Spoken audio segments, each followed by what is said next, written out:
ചിലപ്പോഴെങ്കിലും നമ്മളൊക്കെ നോട്ടീസ് ചെയ്തിട്ടുണ്ടായിരിക്കും.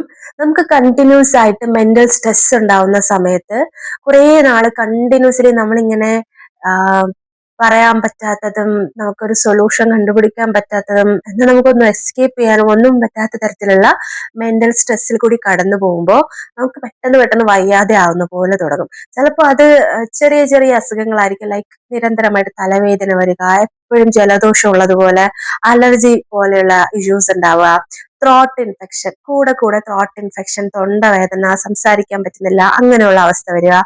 പിന്നെ നമ്മുടെ മസിൽ പെയിൻ, ബാക്ക് ബോണിന് പെയിൻ, കൈ കാലുകളൊക്കെ തണുത്ത് വിറച്ച് എപ്പോഴും ഇരിക്കുന്ന ഒരവസ്ഥ, ഇങ്ങനെയൊക്കെയുള്ള കുറെ ഫിസിക്കൽ ആയിട്ടുള്ള ഇറിറ്റേറ്റിംഗ് സിറ്റുവേഷൻസിൽ കൂടി നമ്മൾ കടന്നു പോകും. അപ്പൊ ഇന്നത്തെ വീഡിയോയിൽ നമ്മൾ എന്താ നോക്കാൻ പോകുന്നതെന്നല്ലേ, അതായത് നമ്മുടെ സ്ട്രെസ്സും നമ്മുടെ ഇമ്മ്യൂൺ സിസ്റ്റവും തമ്മിലുള്ള കണക്ഷനെ പറ്റിയിട്ടാണ് പറയാൻ പോകുന്നത്. ഇവര് തമ്മിൽ വളരെ സ്നേഹത്തോടെ വളരെ തീവ്രമായിട്ടുള്ള ഒരു കണക്ഷനാണ്. അപ്പോൾ ഈ സ്ട്രെസ് ഇങ്ങനെ ഒരുപാടാകുമ്പോൾ നമ്മുടെ ഈ ബ്രെയിനിലെ ശരിക്കും അമിഗ്ഡല എന്ന് പറയുന്ന ഒരു ഭാഗമുണ്ട്.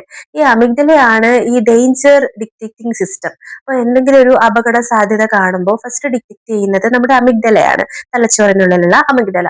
അപ്പൊ നമ്മൾ നിരന്തര സ്ട്രെസ്സിലൂടെ കടന്നു പോവുകയാണ് എന്നുള്ള കാര്യം അമിഗ്ഡല ഇങ്ങനെ നോട്ട് ചെയ്തുകൊണ്ടിരിക്കുകയാണ് അല്ലെ, ഇങ്ങനെയാണ്. പക്ഷെ ഒരു പോയിന്റ് എത്തുമ്പോൾ നമ്മുടെ അമിഗ്ഡലയ്ക്ക് മനസ്സിലാവും ഇത് ഭയങ്കര സീരിയസ് ആയിട്ടുള്ള ഒരു സ്ട്രെസ് ആണ് എന്നുള്ളതും, ഈ ഒരു സർവൈവിംഗ് മോഡിലേക്ക് പോയാൽ മാത്രമേ പറ്റൂ എന്നുള്ളൊരു ഒരു ഐഡന്റിഫിക്കേഷൻ ഉണ്ടാകുമ്പോൾ അമിഗ്ഡല നേരെ തന്നെ ഹൈപ്പോതലമസിലേക്ക്, നമ്മുടെ തലച്ചോറിലെ മറ്റൊരു ഭാഗമാണ് ഹൈപ്പോതലമസിലേക്ക് മെസ്സേജ് പാസ് ചെയ്യും. ഈ ഹൈപ്പോതലാമസ് നമ്മുടെ നെർവസ് സിസ്റ്റത്തിനും നമ്മുടെ ഇമ്മ്യൂൺ സിസ്റ്റത്തിനും ഒക്കെ എന്ത് ചെയ്യുന്നു, മെസ്സേജ് ചെയ്യും. അതായത് കെമിക്കൽ മെസ്സേജസ് ഉണ്ട്, രാസ സന്ദേശ വാഹകരാണ് നമ്മുടെ നെർവസ് സിസ്റ്റം. അപ്പൊ നമ്മുടെ ഇമ്മ്യൂൺ സിസ്റ്റത്തിനെ വേഗം തന്നെ അറിയിക്കും.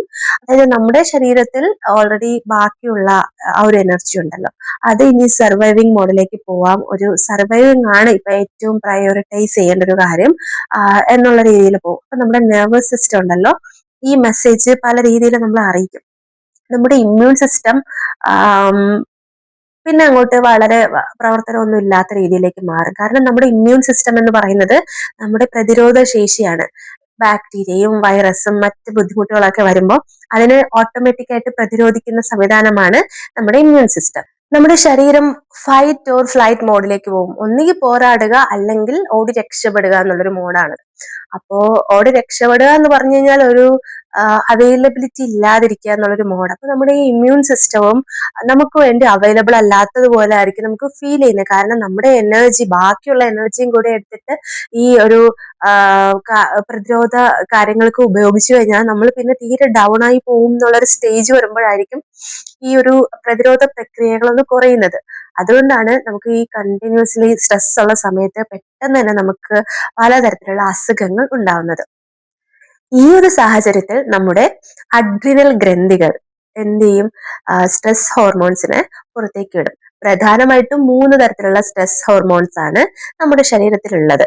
ഏറ്റവും പ്രധാന സ്ട്രെസ് ഹോർമോണായ കോർട്ടിസോൾ, അതായിരിക്കും ആദ്യം റിലീസ്ഡ് ആവുന്നത്. കോർട്ടിസോളും അതിനോടൊപ്പം തന്നെ അഡ്രിനലിൻ, നോർ അഡ്രിനലിൻ, ഇങ്ങനെയുള്ള 2 സ്ട്രെസ് ഹോർമോൺസ് കൂടി വരുന്നു. അങ്ങനെ ടോട്ടൽ 3 സ്ട്രെസ് ഹോർമോൺസ് ആണ് 1 by 1 ആയിട്ട് റിലീസ്ഡ് ആവുന്നത്. ഈ സ്ട്രെസ് ഹോർമോൺ ഒക്കെ കുറച്ച് സമയത്തേക്കാണെങ്കിൽ ശരിക്കും നമുക്ക് നല്ലതാണ് കേട്ടോ. അതിന് സ്ട്രെസ് എന്നാണ് പറയുന്നത്. അത് നമുക്ക് മറ്റൊരിക്കൽ വിശദമായിട്ട് പറയാം, നല്ല സ്ട്രെസ്. പക്ഷെ അത് കുറച്ചു നേരത്തേക്കാണെങ്കിൽ മാത്രമാണ് നല്ലത്. കാരണം നമുക്ക് ചിലപ്പോൾ ഒരു ഡെഡ് ലൈൻ വരുന്ന ഒരു ടാസ്ക് ചെയ്യാൻ വേണ്ടി നമ്മൾ സ്ട്രെസ്ഡ് ആവുന്നു, പെട്ടെന്ന് തന്നെ നമ്മളത് തീർക്കുന്നു എന്നുള്ളതില്ലേ, ആ സമയത്തൊക്കെ ഈ പറയുന്ന സ്ട്രെസ് ആണ് വർക്ക് ചെയ്യുന്നത്. പക്ഷെ അതല്ലാത്ത ഏതൊരു സ്ട്രെസ്സും, ദീർഘനാളുള്ള നമ്മളെ തളർത്തിക്കളയുന്ന ഒരു സ്ട്രെസ്സും, നമ്മുടെ മെന്റൽ ഹെൽത്തിനെ നെഗറ്റീവായിട്ട് ബാധിക്കുന്ന ഒരു സ്ട്രെസ്സും നമുക്ക് നല്ലതല്ല. ഈ കോർട്ടിസോളും ഈ അഡ്രിനലിനും നോർ അഡ്രിനലിനും എല്ലാം കൂടി നമ്മളെ വല്ലാതെ ഡൗൺ ആക്കാനാണ് നമുക്ക് ഈ ഒരു ക്രോണിക് സ്ട്രെസ് ഉള്ളപ്പോൾ കാരണമാവുന്നത്. നമ്മുടെ ഈ മെന്റൽ സ്ട്രെസ് ആഴ്ചകളും മാസങ്ങളും ഒക്കെ നീണ്ടു നിൽക്കുമ്പോൾ ഈ കോർട്ടിസോളിന്റെ അളവെന്ന് പറഞ്ഞാൽ ക്രമാതീതമായിട്ട് ഇൻക്രീസ്ഡ് ആവും. ഇതിന്റെ ഫലമായിട്ട് ഈ രോഗാണുക്കളെയൊക്കെ പ്രതിരോധിക്കുന്ന ശ്വേതരക്താണുക്കൾ ഉണ്ടല്ലോ, വൈറ്റ് ബ്ലഡ് സെൽസ്, വളരെയധികം കുറയുന്നു. ആന്റിബോഡികൾ നിർമ്മിക്കുന്ന ബി സെല്ലുകളുടെ പ്രവർത്തനവും കുറയുന്നു. വൈറസ് ബാധിച്ച കോശങ്ങളെയൊക്കെ ബാധിക്കുന്ന നാച്ചുറൽ കില്ലർ കോശങ്ങളുണ്ട്. അവയുടെ പ്രവർത്തനങ്ങളും കുറയുന്നു. അങ്ങനെ ഈ പ്രതിരോധ കോശങ്ങൾ തമ്മിലുള്ള കമ്മ്യൂണിക്കേഷൻ ഉണ്ടാവുമല്ലോ, അതും വളരെയധികം ഡൗൺ ആയിക്കൊണ്ടേ വരും. അപ്പൊ ഇതിന്റെയൊക്കെ തൽഫലമായിട്ട് നമ്മുടെ ഫിസിക്കൽ ഹെൽത്തും മെന്റൽ ഹെൽത്തും ഒരേ സമയം ഡൗൺ ആണ്. നമ്മൾ ഫിസിക്കലി ഓക്കെ അല്ല, മെന്റലി ഓക്കെ അല്ല എന്നുള്ളൊരവസ്ഥയിലായിരിക്കും നമ്മൾ അപ്പോൾ എത്തിച്ചേർന്നിട്ടുണ്ടാവുക. ഇതിന്റെയൊക്കെ ഫലമായിട്ട് നേരത്തെ സൂചിപ്പിച്ചതുപോലെ ഇടയ്ക്കിടയ്ക്ക് ജലദോഷം വരാം, മൈഗ്രെയിൻ ഉണ്ടാവാം, തലവേദന വരാം, തൊണ്ടയിൽ അണുബാധ ഉണ്ടാവാം, മുറിവുകളൊക്കെ ഉണ്ടായാൽ അത് ഉണങ്ങാൻ വേണ്ടിയിട്ട് ഒരുപാട് കാലതാമസം ഉണ്ടാവാം. അങ്ങനെ പലതരത്തിലുള്ള ബുദ്ധിമുട്ടുകൾ നമുക്ക് അനുഭവിക്കേണ്ടി വരും. ദീർഘകാലം നമുക്ക് സ്ട്രെസ് ഉണ്ടാവുമ്പോൾ നമ്മുടെ ശരീരത്തിൽ കോർട്ടിസോൾ റെസിസ്റ്റൻസ് എന്ന് പറയുന്ന ഒരു പ്രവർത്തനം ഉണ്ടാവും. കോർട്ടിസോളിനോട് നമ്മുടെ ശരീരം പ്രതികരിക്കാതിരിക്കുന്ന ഒരു അവസ്ഥയാണിത്.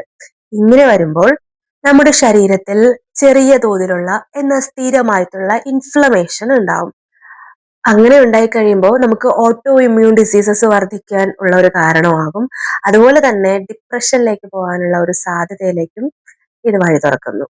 നമ്മൾ ഉറങ്ങുന്ന സമയത്താണ് നമ്മുടെ ശരീരത്തിൽ പുതിയ പ്രതിരോധ കോശങ്ങൾ നിർമ്മിക്കപ്പെടുന്നത്.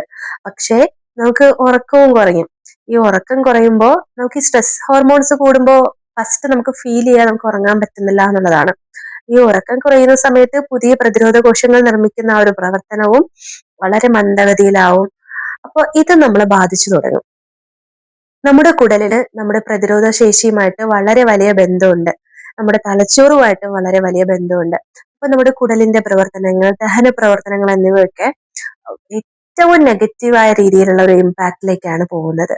അപ്പൊ നമ്മുടെ ഗട്ട് ഹെൽത്ത് കുറയുമ്പോൾ അത് വീണ്ടും നമ്മുടെ ഈ ഒരു ഇമ്മ്യൂൺ സിസ്റ്റത്തെ ഡൗൺ ആക്കും.